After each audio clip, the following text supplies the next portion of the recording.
1953, the graduates of Yale University were studied and analyzed.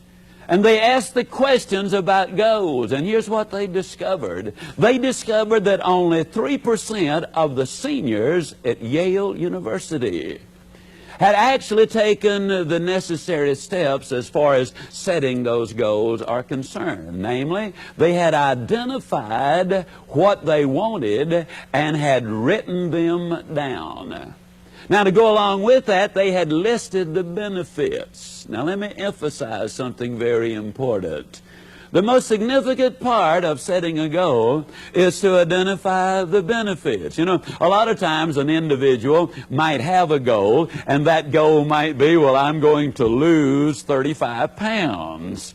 And then you know what they talk about? Oh, I'm going to have to give up this and give up that and give up the other. I'm going to have to quit this and quit that. I'm going to have to surrender, sacrifice. And you can almost see them go through the halo adjusting process. Poor little me. They have a series of pity parties when they start setting their goals. They think of the price they've got to pay instead of the benefits which are coming their way.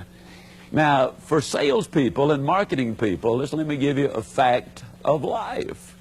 If all you talked about was price when you're trying to make a sale, I can guarantee you your sales would have a dramatic decline. What we emphasize are the benefits. The most important step in the goal-setting program is to identify those benefits. What is in it for me? Then the third thing that these seniors at Yale did, the 3%, they identified the obstacles. James Baldwin was absolutely right when he said, confronting a problem does not always bring a solution, but until you confront the problem, there can be no solution. The reality is something stands between you and your goal. If that were not true, you would already be there. You've got to spell it out. What are the obstacles? That's what the 3% did. And then the fourth step is you've got to identify what you need to know in order to get there. There's some missing information that you got to have. What is it that I need to know in order to get there? And then the fifth thing that they did, they identified the people, the groups, and the organizations they needed to work with in order to get there. If you're going to accomplish anything of any significance, it requires other people working with you. As a simple example, the giant Belgian horse on its own can pull 8,000 pounds. If you hook him up with another giant Belgian horse, together they can pull 18,000 pounds. But if you send them to training school and teach them to pull in harmony, then the team can pull in excess of 25,000 pounds. Working together, teamwork. Who are the groups, the people, the organizations I need to work with? And then obviously the next step has got to be a specific game plan, a plan of action, if you will. Can you imagine two coaches on opposite teams, whether they're coaching soccer or football or whatever, and here they are playing for the world's championship? And the day before the game, they call the team together and say, well, now, you know, we got a pretty tough opponent tomorrow.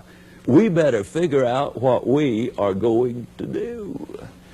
And, of course, we kind of smile at that and say, that's insane. I agree with you. They organize, they plan, they develop a plan of action for a game. I'm talking to you about a plan for life, a balanced plan, so that you win in every area of life. Now, 3% of these Yale seniors did that, and then they had taken the seventh step, too. They had established the date when they expected to be there. You want to be the chairman of the board. If you want to win at home, if you want to win personally, if you want to win financially, if you want to have all of the winning aspect, it really takes a goals program. Now, interestingly enough, 10% of those graduating seniors from Yale University had taken about 5 of the steps, but the overwhelming majority, outside of knowing they wanted to be a doctor or a professor or an attorney, they really had no solid goals program. 20 years later, they did a study in the 2 areas which they could measure, namely career and financial. And the 3% who had taken all of the steps had literally accomplished more than the other 97% combined. It's been said often, people don't plan to fail, but they do fail to plan. I bet that's not the first time anybody who will ever view this unit has ever heard that. It's old, but let me tell you why it's old. It's old because it's true. If it weren't true, it wouldn't be old, it'd be dead. I mean, it would have long outlived its usefulness. You absolutely must have those goals. Now, for many people in this world of ours, the name Howard Hill will have no significance. He was raised over in Alabama. Howard Hill was an archer. He was a good one. He won 286 consecutive archery tournaments. As a matter of fact, he was never beaten in competition. It finally reached the point where he retired because the best bowmen in the world would not compete because they did not want to compete for second place. He killed a bull elephant with a bow and arrow, a Bengal tiger with a bow and arrow, a Cape buffalo with a bow and arrow. He killed an 18-foot shark under 15 feet of water. Or was it a 15-foot shark under 18 feet of water? It was one. All I know, it was a big one, and he was way down there. When I was a youngster, I've seen newsreels of Howard Hill, where from 50 feet, he would literally split the bullseye. I mean, perfectly in the center. Then he would take his next arrow and split the first one. A remarkable demonstration of skill. Now, I've never professionally shot the bow and arrow, but I am an instructor extraordinaire. That just means I'm good, real good.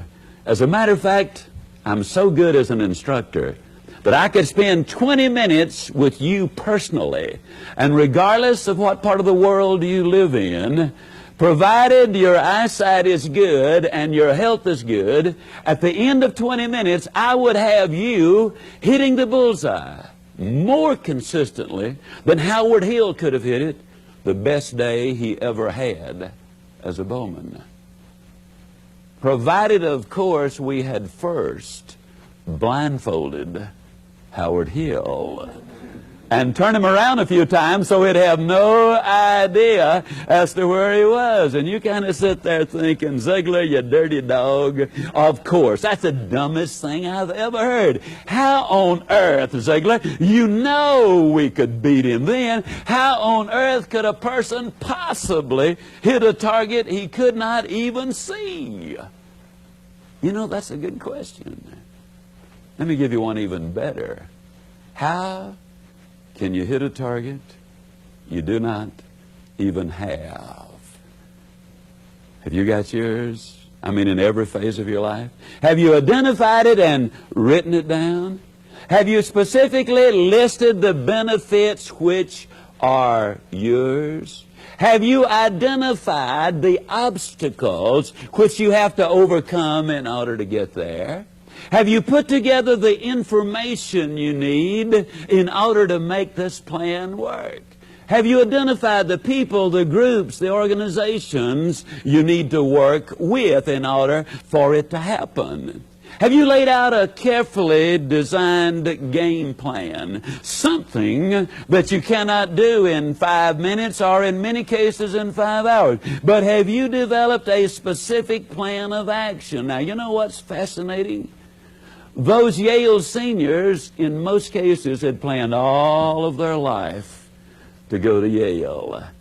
Then they get there, that goal is accomplished, and they don't make the goals and the plans beyond that point. You absolutely must have the goal. You got to establish those dates. When you put all of those things together, then it's amazing how much more time you will have to work on the things that are important. It's amazing the amount of time that you will be able to save because you will be aimed at things which are important. Now, why is that important?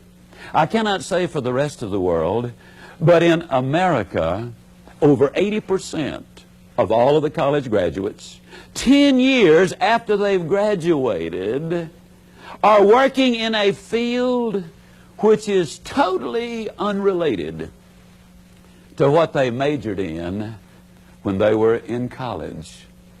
What an incredible waste of time.